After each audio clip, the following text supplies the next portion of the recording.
Hello and welcome to 100% Real with Ruby. Today I have Alan Aragon back on, and I am so excited to have him back because his last podcast was so popular, especially when we started talking about carbs and just how important it is for women's thyroid, women's health, women's longevity in the body transformation game to include carbs, and that our view on flexible dieting is far from what it actually is, because we say we want to have some flexibility, but we don't actually grant ourselves that because we still have the dichotomous view of good and bad foods, good and bad this, that, and the others, which stops us from getting the momentum we need to where we want to be. So with that, here is Alan Aragon, and I think a very crucial topic to bring up, which introduces all of Alan's work, is that fat loss is all the rage. And so many women wanting to do all they can to lose the stubborn body fat, to lose however much weight, and sometimes mistakenly or fallaciously trying to get back to their pre-baby body or how they looked like in their 20s, without realizing the sheer importance of muscle. And in the pursuit of such goals, commercial dieting strategies usually come at the sacrifice of muscle and possibly more fat cells, which fall into the yo-yo dieting cycle where we just degrade how we look and our health over time. So maybe you can speak a little bit more about that and the importance of muscle mass. Yeah, I think that when we think about body composition, it's important to think about the musculoskeletal system, because a lot of times people have this emotional attachment to their body weight, their scale weight that they were in college, early college, and heaven forbid, some people are attached to their scale weight that they were in high school. And that can be a treacherous thing because as people get older and as your skeletal bone mineral density increases, you're actually gaining skeletal weight as you go through young adulthood and move forward and reach your peak bone mass, which can happen in your mid 20s to some people even their early 30s. And so when people are reaching back and looking at body comp, or rather body weight that they were at when they were 17, 18, 19, 20, then there's a good chance you weren't even at peak skeletal mass. And if you start weight training at some point in, let's say, later adulthood, then you could possibly gain more skeletal mass just by virtue of finally weight training. And so that is in addition to muscle mass that you may put on when you begin a proper resistance training program with finally eating enough protein. And then you've got a bunch of extra muscle tissue that you did not have in high school and in early college. And when you equate a number on the scale with success, or a number on the scale with your glory days, or with when you were in quotes satisfied with your physique, then that can be a treacherous thing as you just superimpose it on your present circumstances, where you're at peak bone mass, you have more muscle mass, and you have a significant amount more lean body mass than you used to by virtue of a good training program, let's say, but you still have body fat that you want to reduce. So I think that people need to just abandon the idea of this pie in the sky, oh, my glory days body weight. Just focus on progress and focus on finding a routine that you can stick with. So it's about the routine, and it's about knowing the proper time frame that it may take to get there. And that's a whole different thing when people expect to get to where they think they want to be in like 6 weeks.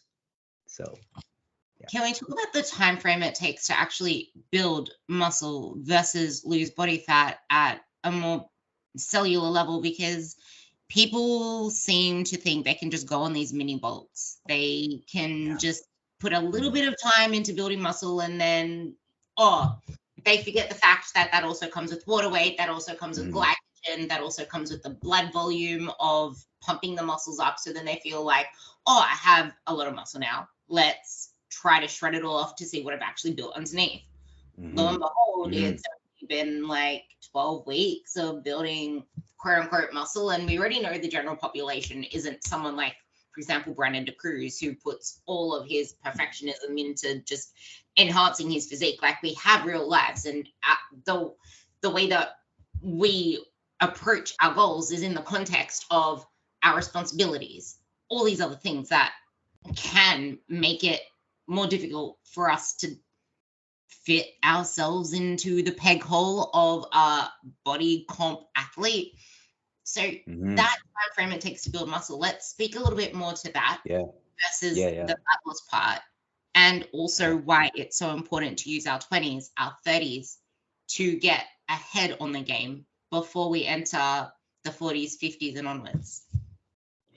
Yeah. So starting kind of at the top of like the picture, women can expect to gain somewhere between, let's just say, 15 to 25 pounds of muscle as their ultimate potential, above and beyond what the average untrained woman carries around. So average untrained woman in the general population, if you are ambitious, then you can shoot for roughly 15 to 25 pounds above and beyond that. And that's a lot of that's a lot of damn muscle. Pardon me? Is that per year? No, that's in total for a lifetime of training. 15 to 25 pounds of muscle. And so if you really think about that and you break it down to, let's imagine somebody focuses a 5-year period to accomplish that. Let's say it's just within their goals. Maybe they are in the fitness industry, or maybe they dedicate a life to competition, and they look forward 5 years ahead in this 5-year window where they really focus in on this goal of maximizing their muscular potential. 15 to 25 pounds in that time period is a very small amount of muscle per year. So, I mean, you're looking at roughly like 3 to 5 pounds of muscle a year, right? If you're going to gain about 15 to 25 pounds of muscle in that 5-year period. So this is women, okay, women. Now men, you can essentially double that roughly, okay? So with men, if you take a look at the difference in muscular potential, and you look at ultimate muscular potential for men, it's roughly 25 to 40 pounds, possibly 45 pounds of muscle above and beyond what the average untrained adult male carries. And so if you look at that, let's just say 20 to 40 pounds. Let's be a little conservative here for what men can gain. If you look at that in a 5-year period, they dedicate this focused time period to achieving that goal, then you are looking at tops, 8 pounds of muscle a year, 5 to 8 pounds of muscle a year for a 5-year period. And for women, you'll get 3 to 5 pounds of muscle a year on average for that 5-year period. Now, the way that muscle gain looks, it's going to be more muscle gain within the initial couple years. And that's going to precipitously drop off at year 2, year 3, year 4, year 5. And a lot of that 5-year period is going to be the individual figuring out how to not hurt themselves while they maintain making this progress year upon year. And with a lot of individuals, that 5-year period is going to become a 10-year period just because of the unpredictable and chaotic nature of life and the challenges that it throws at you, whether it be injuries, whether it be just life events like marriage and divorce, new jobs, getting fired, trying to find a job, trying to survive. And so there's different things that will happen in people's lives that make that 5-year period of maximizing your muscular potential into a 10-year period. And so I think that that's kind of the beginning, Ruby, is just looking at realistically what can a man, untrained man and an untrained woman gain in the course of a lifetime. And on the high end for women, we are looking at about 25 pounds of muscle. And then on the high end for men, we're looking at 40, 45 pounds above and beyond the average untrained male. Okay, now we'll set that aside for 1 second and say that we're talking about natural trainees. So trainees who decide to use anabolic steroids, androgenic / anabolic steroids, performance enhancing drugs. Those limits get pushed up quite a bit more. But we don't necessarily have as much solid data on just how much more. But it's not totally out of the question to see the top 10 in the world in bodybuilding gain 60 to 80. I've seen 100 pounds more muscle on their bodies than the average untrained adult male. And with women, it's not totally out of the question to see like, somewhere between 25 to, or, 30, 40, 50 pounds above the average untrained woman. If we're talking about the things that androgenic anabolic steroids can do for muscular potential over the course of a lifetime. But like I said, we don't have a ton of data on that, but we have a decent amount of data to look at the upper potential for naturals. Okay, so when you realize that as a natural woman, you may average 3 to 5 pounds of muscular gain per year over a course of a 5-year period, and as a natural man, you may average 5 to 8 pounds of muscle a year over a 5-year period, then you truly begin to realize these mini bulks and these concentrated bulking periods are not going to yield dramatic gains in lean mass, especially if you are past the beginning and earlier intermediate phases of your training career. So hopefully that doesn't depress anybody too much. You're going to love the next thing we're getting into, guys, because it's clear that body composition goals can take a long time to notice, especially when you start to realize that the secret, the big thing that you are missing from your physique is muscle. You'll realize, because of what Alan just said, muscle is something that takes a long time to build, which is why it's so easy to just jump to fat loss. It's what we know. It's what we see faster, or should see faster progress with. And then when things are chaotic, when we're overwhelmed, when we feel uncomfortable in our bodies, or when we go on holidays, when we feel like we overdid it, it's so much easier to just jump to fat loss. And this tying into what I said at the start of the conversation, where we're going to this yo-yo effect of we're losing muscle in the process. We're losing fat, yeah, but then we gain it back, we lose it. And in this period of time, we're not optimizing for muscle growth. So over that period of time, we are sliding down, down, down. And because women are so attached to the scale and to 12-week before and afters, that feeds into it too. And now, speaking of the fountain of youth, Alan put up a photo with him and his wife, 5 years apart. Now, I'll get you to talk on your ages as well, so that people realize that it's never too late to undo the dumb shit that we've been fed and the dumb shit that we've done because it was just comfortable there and then. But these changes, I will have to find the photo and link it into the description notes. And I highly suggest you go and find that photo and look at the differences between Alan and his wife 5 years apart. From ditching alcohol and starting to prioritize eating in a way to maximize his physique.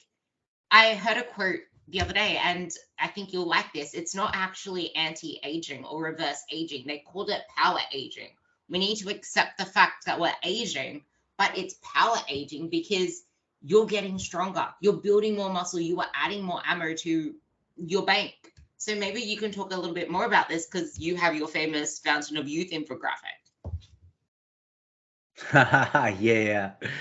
As you say that, I'm scrolling down my Instagram feed and seeing if I can send it to you in the chat over here. But yeah, that was just an example of being consistent for a few years.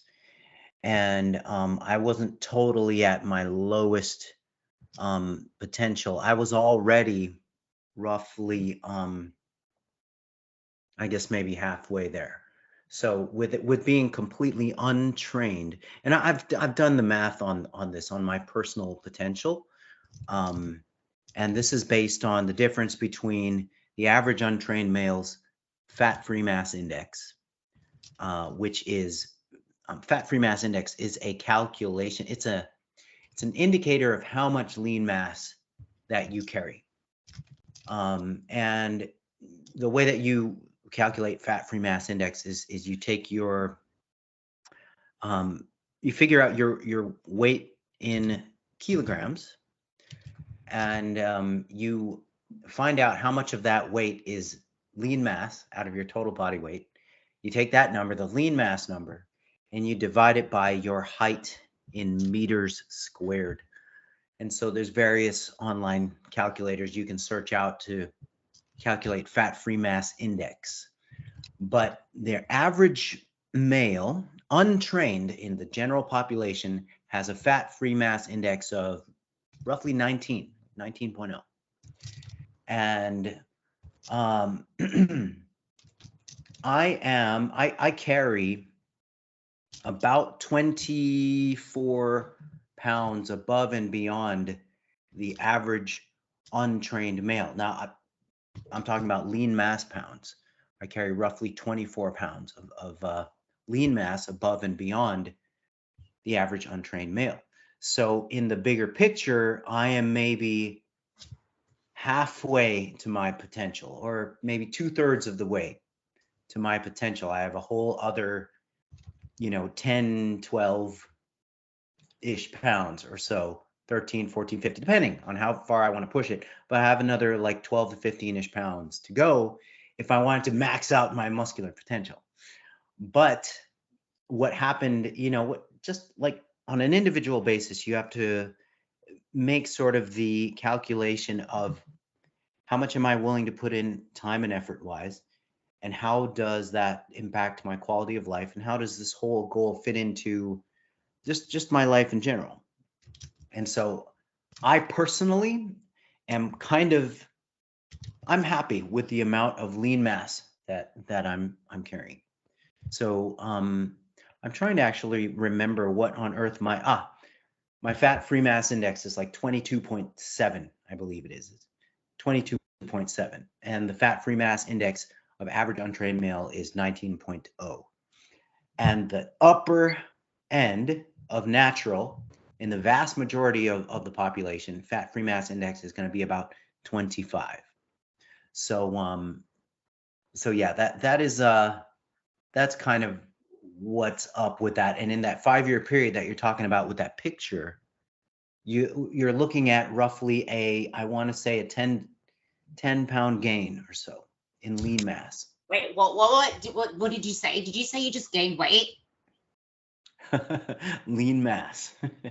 In lean mass, it was a 10 pound gain in that 5-year period.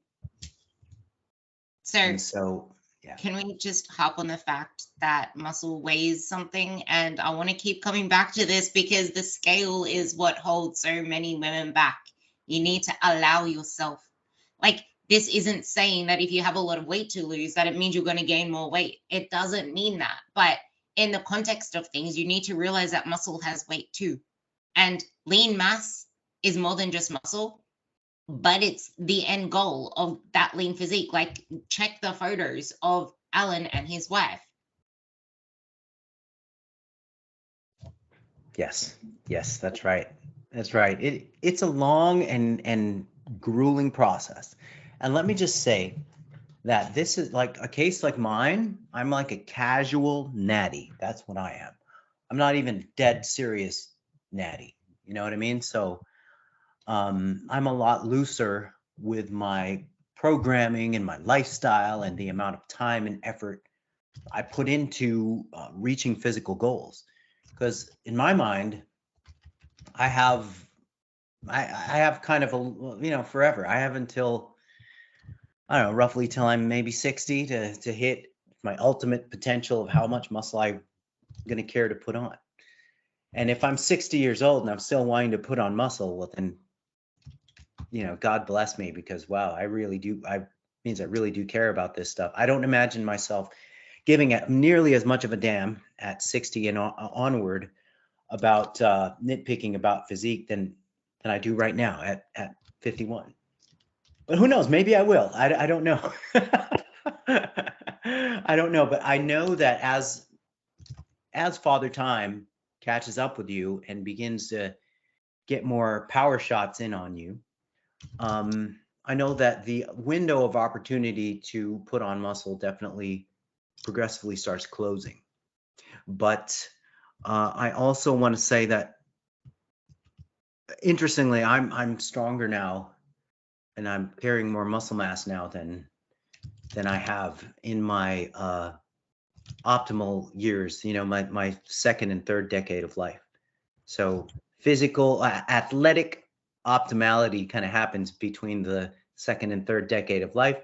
And if you happen to be into your fourth decade of life and you're doing really good at some professional sport, then chances are you have just increased skill level, or you haven't quite, or you're just kind of an anomaly. So yeah, everything is right from your 20s to your 30s. Everything is set up perfectly, hormonally as well, for you to achieve maximal physical goals. But and this is performance now, with body composition specifically, and with muscle gain specifically, we can look at least observationally at the top 10 in the world. Of course, they're not natural, but the majority of Mr. Olympia winners in the top 10, they cracked into that in their mid 30s. And it goes on to their late 30s and early 40s when you look at the Mr. Olympias who won the most amount of Sandow trophies. Late 30s, early 40s. So it's really kind of an interesting thing. It's funny because the chick that won IFBB, the Olympia physique category, I know her from 2016. I met her at the Olympia in 2016 when I went. And when I look at her now, which it's freaking insane that it's been 7 years. What the fuck? But 7 years ago, she is like triple the size that I saw her. And she has not been batty this whole time. But that is a lot to say for it. And I love everything you just said there, because that was what my completely incoherent, probably ramble at the start was all about, in that we waste our optimal prime years as women chasing leaner, chasing the scale going down, not being able to detach from the scale, wanting to keep going into a phallus phase and not taking the right approach, that we make it harder for ourselves.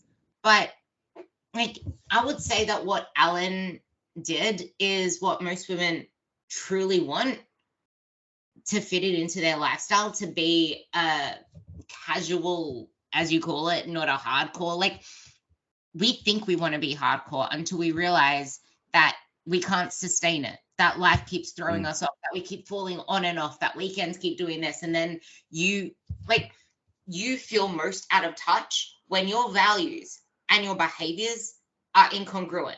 And most of us value family time, value life. We want to enjoy what we're doing, but we're not acting in line with that. And that's the thing. We have our lifetime, and that's how you make it sustainable. The only way you do that is if you stop spinning your wheels. And okay, it took 5 years to make this radical, it's literally a radical transformation. Check it out for yourself. Honestly, go check his page. But 5 years, in those 5 years, most people are still ending up at the same place because they keep trying to rush the process. So yeah, 5 years seems like a lot, but how many of you have been trying to lose weight for the last 5 years, trying to build muscle for the last 5 years, to look lean, to look toned? But let's see. Did you do keto? Did you cut out sugar? Did you avoid carbs? Come on. You had to go low carbs. I mean, your wife, she must have eaten so clean and done a little cardio to look as lean and as toned and defined as she is. You can't hide those secrets. Come on, tell us. That's real interesting. You know, my wife, she is just Miss Consistency. And we've been married for 24 years now. And so she's heard my position many times on fad dieting, on what happens when you take extreme measures. And also, she used to be one of these people who bought into the idea that certain foods are just bad and you just are supposed to 100% avoid them. And certain foods are just, super. And that's, as long as you stick to this short list of super wonderful approved foods, that you're going to be healthy and happy and have your ideal body composition. So she basically used to have the same beliefs as the general population. But over the years and just listening to me and listening to the information that I put out, she has just gotten really consistent of eating the amount that fuels her training and her physical activity, her lifestyle. She used to do just tons of cardio. She used to do like a couple hours of cardio a day and really just try to starve herself. But that, of course, was interspersed with overeating, binging. And so you get this binge and restrict cycle going on, and it becomes really frustrating. And people just kind of lose faith in the process. And then it becomes psychologically damaging to experience the yo-yo weight gain and weight cycling and all that. And she went through all that. But now she does not avoid any foods. She doesn't avoid carbs. She doesn't do some of these silly things people do where they impose these time restricted feeding windows where they say, oh, okay, when I get up in the morning, I'm not eating until 12 or 1 or 2, or they'll go, oh, okay, once 5 o'clock rolls around, I realize I got to get my last meal because I don't want to be eating anything past 6. She doesn't follow any of that nonsense. And she's just. But I hear a lot that intermittent fasting can actually help you lose stubborn body fat. No, no, that's that would be a no. It doesn't speed up the process at all. It doesn't make your metabolism work faster. No, it doesn't. Absolutely not. Yeah, and it's just really interesting, the whole intermittent fasting thing, and how many claims are involved with the intermittent fasting thing, and how many gurus are feeding people all kinds of misinformation and giving them false hopes about not only the body composition benefits of intermittent fasting or time restricted feeding, but also the health and longevity benefits, the special effects of fasting and all this stuff. And I gotta say, none of that is supported in the scientific literature, in the weight of the evidence in human trials, especially human trials that go beyond like 24 hours. We just don't see the benefits of intermittent fasting models versus daily caloric restriction models. And this is not necessarily a bad thing. In fact, it's a good thing for individualizing programs, because some people really do gravitate towards intermittent energy restriction models that you can be a lot looser and a lot less meticulous with, and you can do ad libitum types of intermittent fasting and still get similar results to daily caloric restriction. But but yeah, there's nothing at all special from both a health standpoint as well as a body composition standpoint with intermittent energy restriction models versus daily caloric restriction models. And I know we kind of went off on a tangent, so feel free to steer me back whenever you want. I want to talk more about the fads, because I know you mentioned that she did try just doing a shitload of cardio, and obviously if you look at the difference between her befores and her now, that cardio, that approach that she was taking before, she just looked like a small soft version of herself with no definition, no shape whatsoever. Yeah. And it's now that, because I see her in and out of the gym showing her consistency, pushing herself hard, that is what has given her the shape that she has wanted. And I'm sure she isn't obsessed with her smallest self. She isn't obsessed with the scale going down, is she? That's right. No, she's not. She is not. And that's one of the things that's really, really freeing to people, is that the scale is a tool, but it can't be your only tool. It's not a particularly accurate tool. The more fit you become and the more muscle you put on, the easier that the scale can deceive you. The thing about my wife and cardio, that she used to do a ton of cardio, like twice a day cardio. This was before she got into good shape, and now she's in better shape than ever, doing zero formal cardio. But the thing is, she's quite physically active in non-exercise activity. So there's a lot going on with, I mean, even just the act of cooking 2 major meals a day for the whole family can burn a lot of calories. And she does all of that stuff. I mean, we're talking about all of the major domestic engineering tasks. My wife does that. So she's on her feet from the moment she wakes up until basically the moment she goes to bed. And this So is it is a physically active lifestyle. Yeah, this is the importance of living a physically active life. Now, I have about 12, 15 myths that I really want to touch on with you. So we're going to have to see how many we fit into this, and then have to schedule another if not, because they're pretty damn good ones. The first one is this obsession over clean eating and cutting out sugar, which we know now your wife did not do. But I guess if we want to bring a little bit more evidence based into this, where does fructose play into all of this and the health effects? There's a myth, or rather, there's just a wrong-mindedness about focusing in on not just a single macronutrient, but a single type of within that umbrella macronutrient. Let's say carbohydrate. You're, instead of focusing on, oh, carbs are bad, you can take it a step, I guess, stupider and say, okay, well, this carb is okay. Let's say sugar is bad. Okay, that's sort of the thing. You got carbs are bad over here. That's like generally stupid. And then you're getting more specifically stupid and you say sugar is bad. And then with a little bit more granularity in the stupid continuum here, I guess, we can say, all right, we know a lot now. We can get real specific and say it's fructose. Of the sugars, fructose is bad.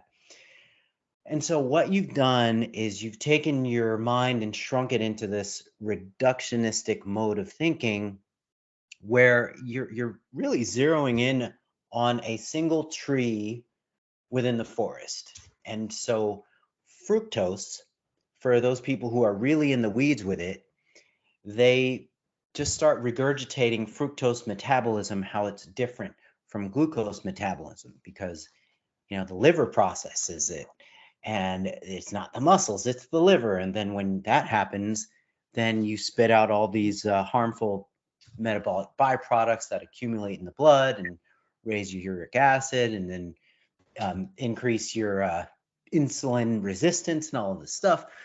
Okay, all of that can happen, but when you're focused reductionistically on fructose, once again, you miss the forest for this single tree, and this is evidenced by totally looking over food sources of fructose.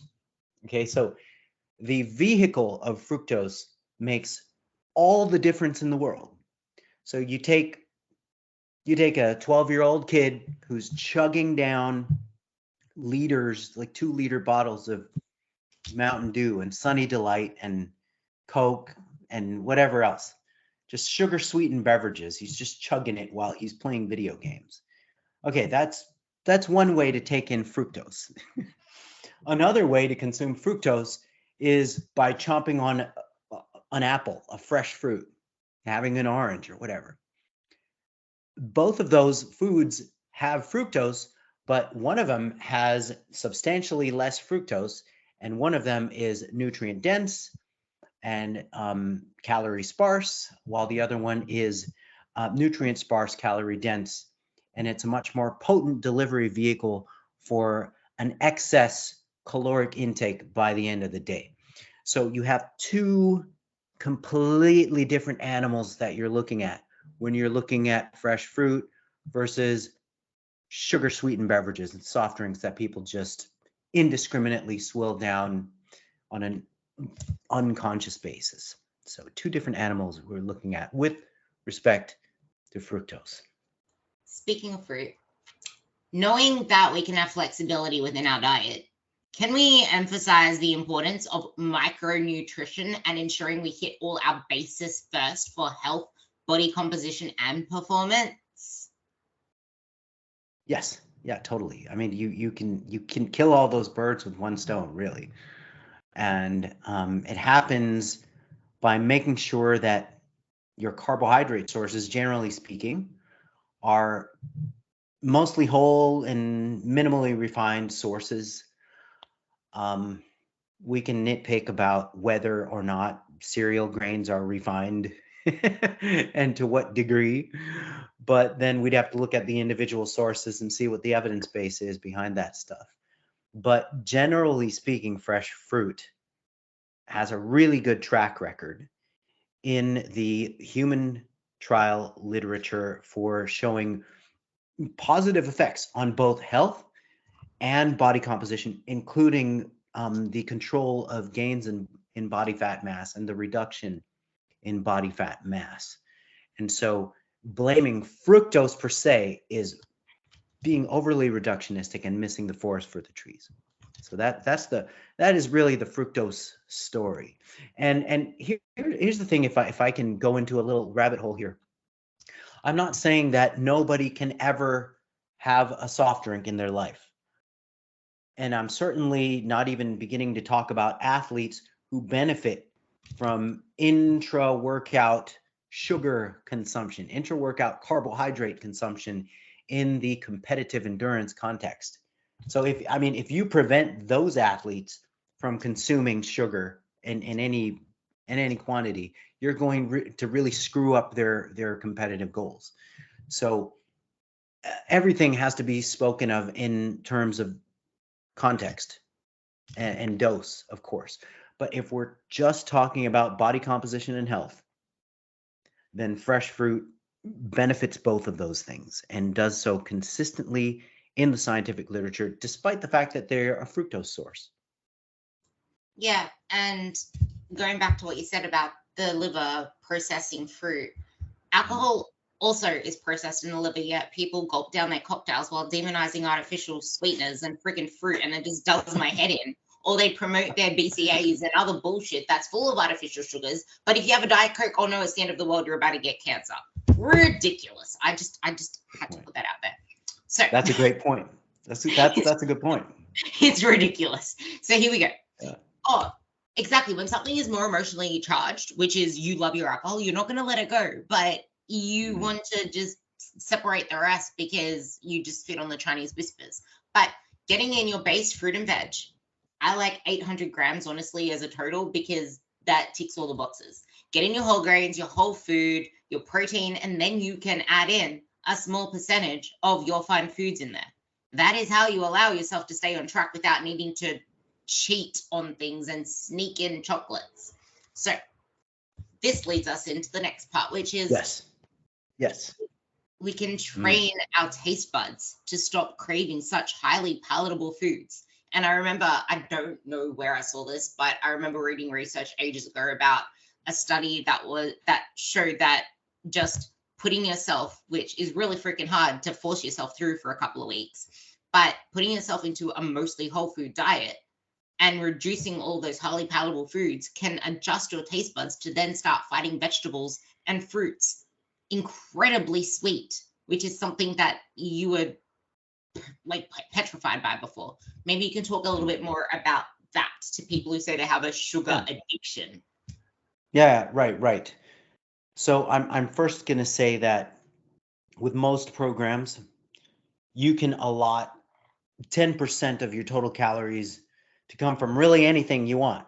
I mean, if somebody likes to eat paint chips, I'm just kidding.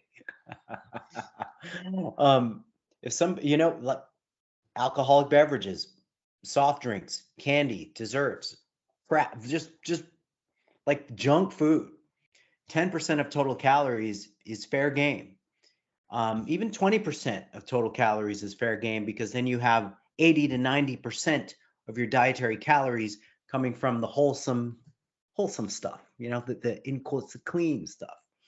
And so 100% in quotes clean and 0% of anything indulgent or anything classically junky, that's not realistic, and it's not necessarily even going to be a healthier thing for people in the long run, psychologically and even in some cases physiologically.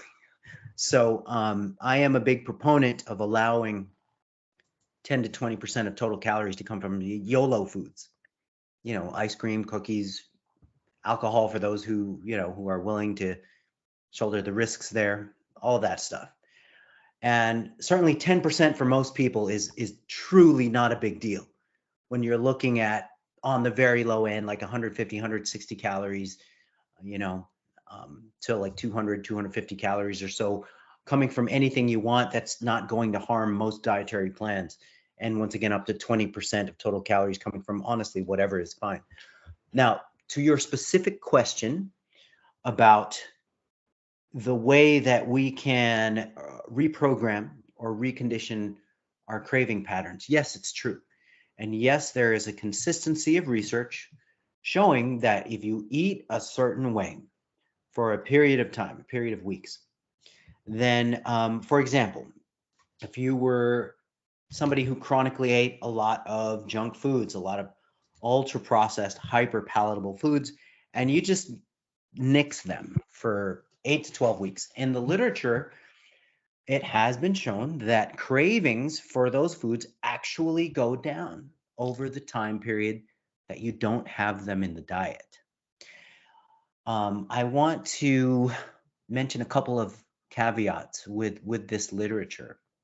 Number one, the literature is typically done on sedentary, overweight, and obese individuals who have kind of a heightened reward response to these hyperpalatable foods. And so therefore, they may have exaggerated responses to getting them out of the diet as well. And in addition to that, fit folks and folks who are a bit more meticulous and aware of all of the program variables, including everything that's going on in the diet, if you have an awareness, you can still build in an optional allotment for those junk foods without the craving for them being an issue. Because when you know that you can have it if you want it, and when you know that these hedonic deviations are part of the plan, you automatically don't see them as forbidden fruit, and you automatically don't have these hardwired cravings for them, because hardwired cravings for foods, a lot of times they're rooted in the fear that you can never have them again because they're not allowed. So when you remove that sort of baseline restriction and that hardwired, that core within your mental framework that certain foods are a big no-no and you can never have them, then that kind of takes the forbidden fruit aura away from the given food. And then you automatically think, you know what? I don't really feel like having that cookie, even though my program says I can fit it in. You don't have to force it. You don't have to have it. You can have it tomorrow if you want it. It's there.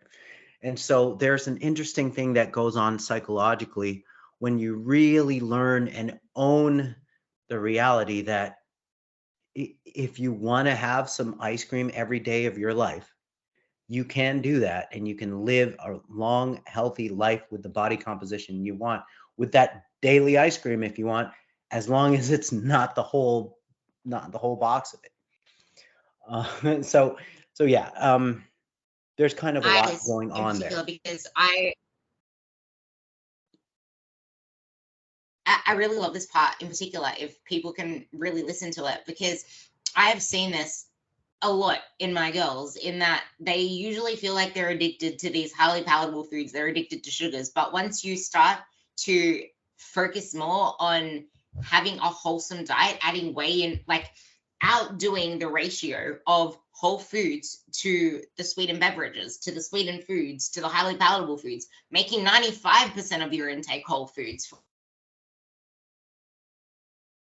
a while, having the cravings for quite a bit. And then you'll start to realize that those cravings diminish. Yes, it's hard, but over time, you'll be able to enjoy the basic foods without adding in teaspoons and teaspoons of saturated fats like coconut oil and butter, which aren't good for your health. And just enjoy them with basic sweet, like seasonings, salts, peppers. I found that so true with my girls, and most of them don't even have sugar cravings anymore. That's really cool. That is really great. I love it. But just kind of speaking on carbs, I had someone argue with me that starving your body of carbohydrates means that you'll just turn to burning fat. And when I was on the diet, it worked. But but they've put on the weight since they're back on carbs. So carbs are to blame because now they're not burning fat anymore. Mm-hmm. Let's talk Mm-hmm. about this. Yeah, that is some truly silly stuff. I'm gonna open this window for a second. I see that the sun is going down here. So yeah, that is taking a snapshot view of what's technically called substrate utilization. Okay, so in order to, okay, our body burns a mix of fuels at any given point in time. There's a spectrum of fuels that the body can burn, but it's always burning a mix of carbohydrate and fat just to sustain vital processes. And depending on the intensity of our physical activity, that can raise our body's carbohydrate use or glucose use compared to its use of fatty acids. And so here's the thing that people need to understand. Our body fat mass is controlled by the net fat balance over time. So net fat balance is the difference between fat storage and fat oxidation. So if you're running a positive net fat balance, by the end of the day, by the end of the week, by the end of the month, then your body fat mass is going to go up. But it truly does not matter if you take a snapshot in time and see that, oh, I'm burning more carbs than the fat that I'm burning within this let's say this 1 hour period that I'm training. Who cares? Who cares? Did you burn more fat than you stored at the end of 24 hours, or better yet, by the end of the week? So that is truly what matters. You and I, we can take any one of our clients and put them on 100% carbohydrate diet. Let's imagine we feed them 6 tablespoons of sugar a day. Okay. They're going to be eating, well, gosh, what is that? Less than, let's say, no, oh, how about this? Let's feed them 10 tablespoons of sugar a day. That's going to be about 600 calories a day. That's all they eat. That's it. They will lose, honest to God, they'll lose about half a pound of fat a day at minimum. And we'll run it for a whole week. They'll go insane by the end of the week. They'll lose 3 to 5 pounds of fat. And they might lose some lean mass alongside that too, of course, because the diet is real crappy. It's 100% sugar diet. But here's the facts of the matter. During that time period where we put them on 10 tablespoons of sugar per day, about 600 calories a day, during their 100% carbohydrate diet, 100% sugar diet, their net fat balance was running in the negative day after day, day after day. And so that's why their fat mass will reduce.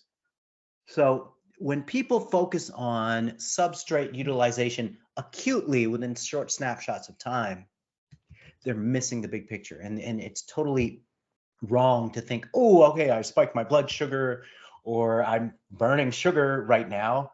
Who cares? Are you running a negative fat balance by the end of the day, week, month? That's how you lose fat. There was a study that was done with rice. Can you recall that one where they ate a lot of rice and they still lost weight? Oh boy. I know that Kempner back in the day used to prescribe a sugar and rice diet for diabetics. But because it was only, oh boy, I want to say it could have been like 1,200 calories a day or less, they just lost body weight and body fat rapidly on it. It was suboptimal diet, of course.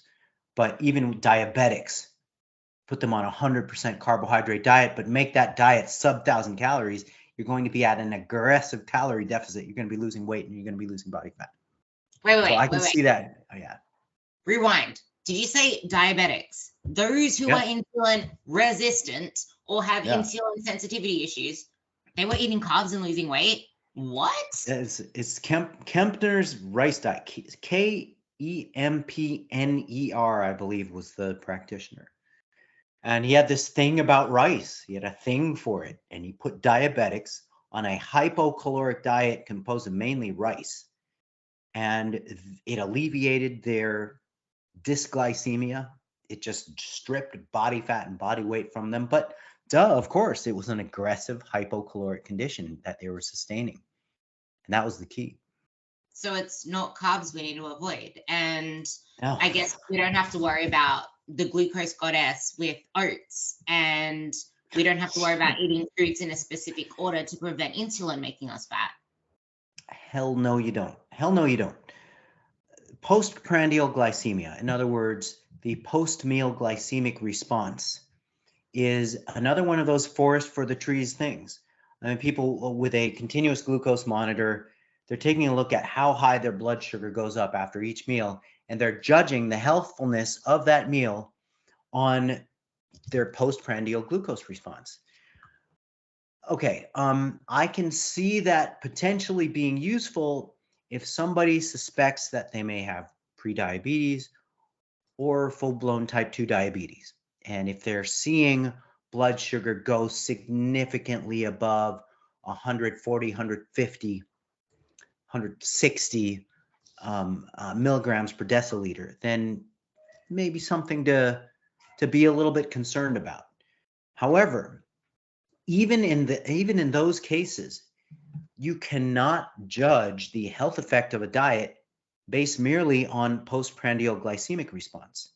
You have to look at, if you're looking at glycemic control, you have to look at HbA1c, or your glycated hemoglobin, which is a longer term, less transient type of index of glycemic control.